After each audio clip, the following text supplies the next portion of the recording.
बिस्मिल्लाहिर्रहमानिर्रहीम। अस्सलामुअलैकुम नाज़रीन, आप देख रहे हैं मेरा यूट्यूब चैनल और डेली मोशन चैनल। आप सभी देखने वालों को मेरा सलाम मैं और नमस्ते मित्रों। मैं हूँ शाह आलम खान राजकुंदन ज्वेलरी के हवाले से। आज मैं बहुत दिनों बाद वीडियो ये बना रहा हूँ, इसके लिए मैं क्षमा भी चाहता हूँ, माजरत भी, और आइंदा वीडियो बनाता रहूँगा।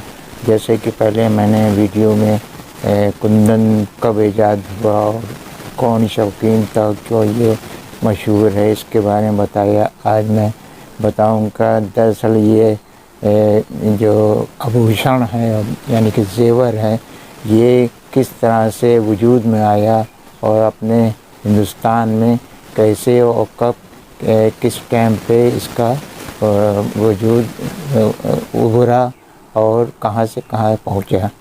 तो जैसे कि सभी इतिहासकार लोग जानते हैं कि ये आदम अलैहिस्सलाम के ज़माने में भी इस आभूषण का जो प्रयोग होता था वो इसलिए होता था कि कौन जो है कबीले का सरदार लगे या ऊँचे पद पर लगे या वो राजा कहलाए या कबीले के सरदार कहलाए। तो जैसे कि हड़प्पा की खुदाई में और मोहनजोदड़ो के खुदाई में भी जो पत्थर के आभूषण या जेवर प्रतीत होते थे, या बहुत ही पुराने ज़माने में लोग कपड़े भले नहीं पहनते थे, लेकिन वो अपने सर पे अजीब सा ताज और अजीब सा आभूषण ऐसा पत्थरों का या उसका बना लेते थे पेड़ के डालियों से। तो उस समय से ये उस वक्त से इसका जो है कुछ दौर रहा, शौक़ रहा, कोई न कोई ज़रूरत रही। तो आभूषण का वहाँ से ही, जैसे कि यूसुफ़ अलैहिस्सलाम जो नबी थे उनके ज़माने में भी मिस्र और रूस और तुर्की के तरफ जो देश हैं, वो जहाँ दरिया नील है वहाँ का भी किस्सा है। तो वहाँ के जो यूसुफ़ अलैहिस्सलाम के ज़माने में जो राजा वाजा होते थे, उस समय भी ऐसा वो पहनावा होता था कि गले में वो तोक ऐसा डाल लेते थे गोल गोल, और उस पर सर के अंदर ऐसे पहन लेते थे, यहाँ पे रहता। तो उससे पहचान लेते थे कौन सेनापति है, कौन वज़ीर है और कौन वहाँ का मिस्र का बादशाह है। तो इस तरह से जितने भी मुल्क थे पुराने, अलग अलग पहचान, अलग अलग तरीके से वो आभूषण टाइप के पहनते थे। हाथों में से पहन लेते थे, ताज पहन लेते थे, और ये रिवाज हमेशा से ये जो है परंपरा ये रही है हमारे हिंदुस्तान की। और उसके बाद इसको फ़रोग़ देना यानी कि ज़्यादा उसका उरूज होना, ये जो है पहले ज़माने में जब हिंदुस्तान में मुग़ल नहीं आए थे या अंग्रेज़ नहीं आए थे, फ़िरंगी नहीं आए थे, तो उससे पहले जो छोटे छोटे राज्य होते थे, छोटे छोटे राज्य होते थे, उसमें ये क्रेज़ होता था ये जो है कि हमारे पास कितना आभूषण है या जेवर है। तो उससे वो समझते थे हमारा कबीला या हमारा राज्य जो है वो बहुत ऊंचे स्तर पे है। तो वो जैसे कि बहुत से लोग नौलखा हार जो उसके बारे में आपने सुना होगा सभी ने, और लोग नाम लेते हैं।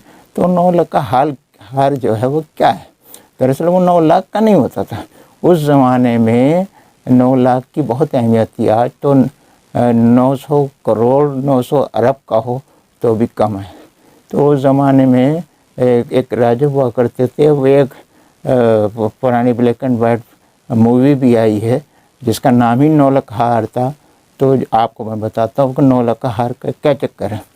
नौलखा हार जो है एक था पुराने ज़माने में छोटे राजा के पास, वो मूवी में भी दिखाया है। तो उसमें ये क्रेज़ रहता था कि जिसके पास वो नौलखा हार होगा वो परिवार या वो राज्य, वो राजा सबसे उत्तीर्ण रहेगा, यानी कि सबसे भारी और बड़ा रहेगा। क्रेज़ रहता था, उसके लिए लड़ाइयाँ हुआ करती थी। उस मूवी में भी ये दिखाया है।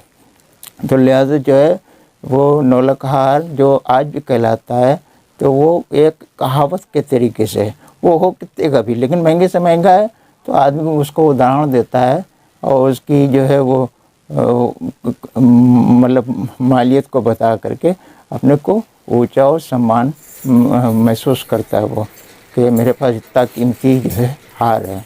तो नौलखा हार के बारे में आपने जाना। और ये जैसे कि कहाँ से रिवाज पैदा हुआ जेवरों का, तो पहले तो मर्द भी इस तरीके की पहचान रखते थे, लेकिन धीरे धीरे ये स्त्रियों में, महिलाओं में और ख्वातीन में क्रेज़ ज़्यादा हुआ। तो किस तरह से हुआ, वो मुग़ल जब आए उन्होंने तो बहुत साल राज किया, तो उनकी जो रानियाँ थी उनको दौलत की कमी तो होती नहीं थी, तो उसमें नई नई ईजादें होती थी, जैसा कि मैंने पिछले वीडियो में बताया। तो उसमें ज़ेवरों का जो है यहाँ परंपरा और उसकी एक उसको नेमत माना गया, और उस तरह से कुंदन का भी रिवाज निकला, जैसा कि मैंने पिछले वीडियो में बनाया है। तो आप सभी को ये नया साल मुबारक हो, और 2023 शुरू हो गया है, और आप सभी को मंगलमय हो, शुभ हो। और आने वाली 26 जनवरी जिसका कि सभी जानते हैं कि हमारे देश में 26 जनवरी को गणतंत्र दिवस मनाया जाता है, क्योंकि इस दिन संविधान लागू हुआ, जो आज भी जिसकी बदौलत हिंदुस्तान जाना जाता है। तो आप सभी को वो भी मुबारक हो, नया साल भी मुबारक हो। और आपसे अनुरोध है कि हमारे वीडियो पूरा देखा करें और कमेंट किया करें, लाइक किया करें, और नीचे बटन में जो लिखा होगा सब्सक्राइब या फॉलो, उसको दबा दिया करें, वो स्पष्ट हो जाएगा। तो आपसे बेनती है कि आप ज़रूर देखें और कुंदन के काम को आगे बढ़ाएं, और हमारे वीडियो को आगे बढ़ाएं, और शेयर करें, लाइक करें, कमेंट्स करें। आज के लिए इतना ही काफ़ी, और इजाज़त आज्ञा चाहता हूँ। जय हिंद, शब खैर, अल्लाह हाफिज़।